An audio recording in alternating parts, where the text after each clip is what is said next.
Good day. My name is Martin Schweiger and I will today walk you through our Marketing and Sales Bootcamp lesson number 1. The Marketing and Sales Bootcamp is an introductory course on how to increase revenues of a company.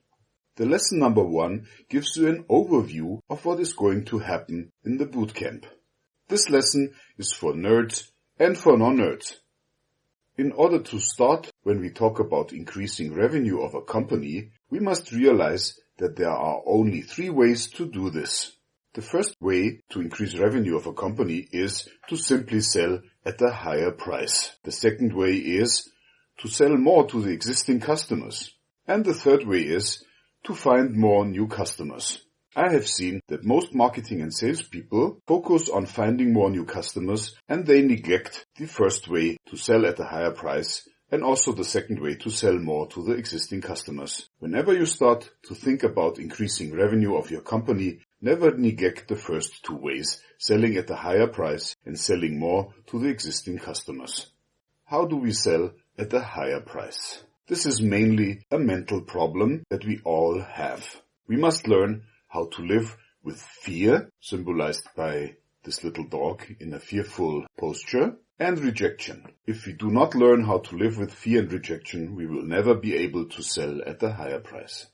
The next topic that we need to learn to deal with is marketing overspending versus marketing underspending. We need to find out the lifetime value of a customer. No businessman thinks about that when he acts as a sales representative. I give you an example. We took a random sample of 1,000 accounts out of 50,000 active accounts. From that, we calculated that our average client was worth about $750 revenue. Given that our very high contribution margin was well over 50%, we knew that we could spend a lot of money getting new clients. If you never calculate the lifetime value of a customer, you will never find out whether you spent enough money for your marketing. We will show you how to do that.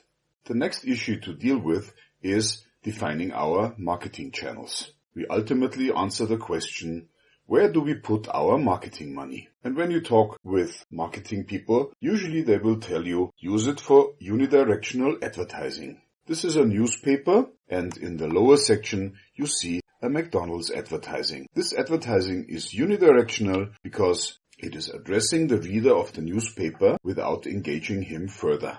Another way to do marketing would be public relations.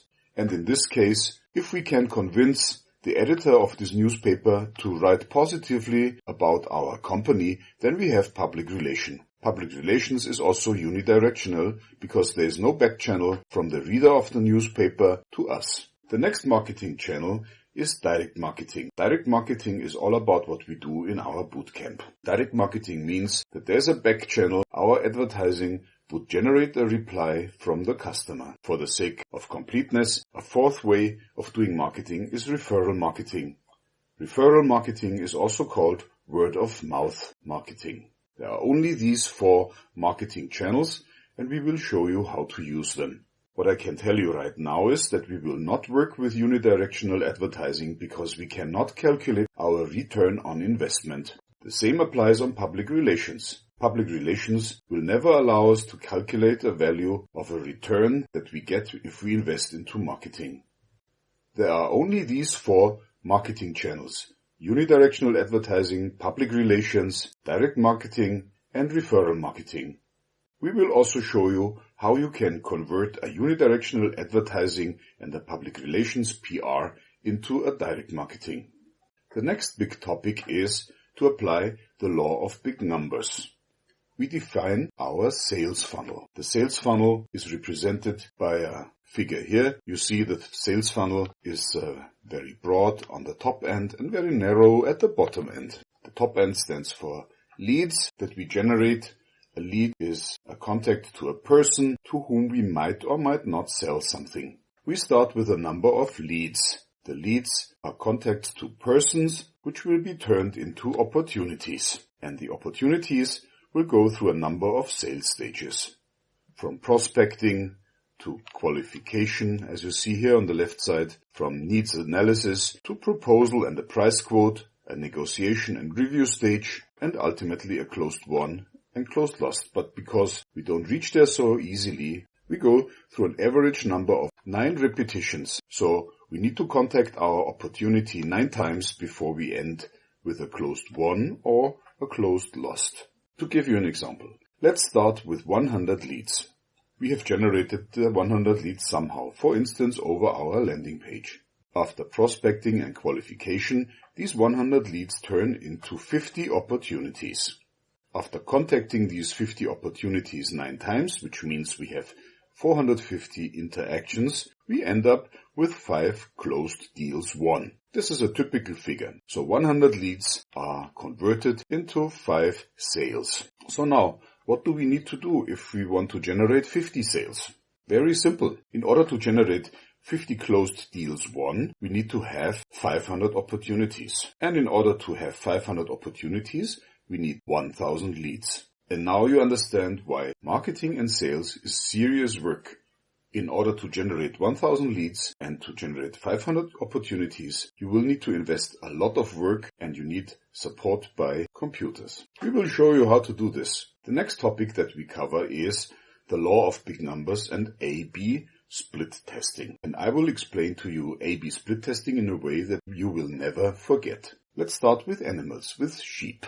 And let's suppose we are a shepherd who has 500 sheep. And what we have, we can invest into different foods for our sheep. A food 1 for a specific cost and also a food 2. And what we do in order to optimize the use of our food, we let the 500 sheep decide. We provide both foods at the same time and we see what happens. And after some time we find out that 350 sheep prefer the food number 1, while only 150 sheep prefer the food number 2. The result is food 1 wins. So in the next step, we replace the food 2 with a food 3 and let the sheep decide again. This is how we optimize our investment for food for our sheep. And the same principle will be applied when we decide where we put the money for our marketing. We split our marketing budget into 2, provide the first half on a campaign number 1 and the second one on a campaign number 2, and then we decide which campaign wins. This is why we need a return channel. Otherwise, we could not measure what campaign would win. This sounds quite nerdy, isn't it? The next issue, you will need to learn about the Pareto Principle.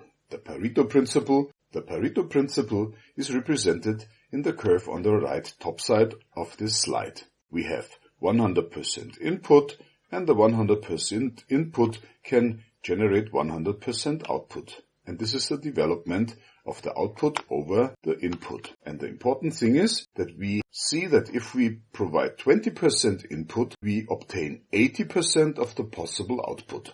And we will use this to prioritize what we do. We can use this principle for generating, profiling and screening leads, for allocating marketing budget, for dumping customers. Yes, we will need to dump customers. And for optimizing our work time. And there are many more applications of the Pareto Principle in our lives. The next topic in our bootcamp will be software support. As you have seen in the sales funnel definition, we will need software to cope with large numbers of potential clients. Therefore, we have customer relationship management programs, also called CRM. Then we will use landing pages in the internet together with the Google AdWords services. We will look at Google, Facebook and LinkedIn analytics in order to determine our ROI. We will have email campaigns, which is challenging because of the large numbers of emails sent out, and we are not supposed to disturb our potential customers but to deliver value. That is not easy, but we will show you how to do that. Then we have SMS and messenger campaigns, and the same thing applies as for email campaigns. Don't disturb your potential customers. And then, finally, for businesses that are in the retail sector, we will talk about POS systems. So far, we have covered the basic marketing principles, and now we talk about advanced marketing. Advanced marketing is about how to improve the basic marketing with putting in some extra knowledge. For instance, if we improve the targeting of the audience, then we can improve the selection of our preferred leads. We also can position ourselves better so that we address less people in the audience, which will improve our conversion rates. We must develop a unique sales proposition, USP. and we show you how to do that. Then we can create a limited market entry, which means you have access to a market which your competitors do not have. This is quite tricky and we show you how to do that. Then we talk about copywriting. Copywriting is all about creating texts that are designed to attract our preferred audience. And there are many more aspects, and we will talk about that in the bootcamp. How does this look like in practice? And is there further information available? Yes, there is. Check out the courses section on my webpage, www.iplawyertools.com. There's a membership and all course fees come with a 1 month 100% no question asked money back guarantee. My name is Martin Schweiger and I have just walked you through lesson 1 of our marketing and sales bootcamp. Goodbye.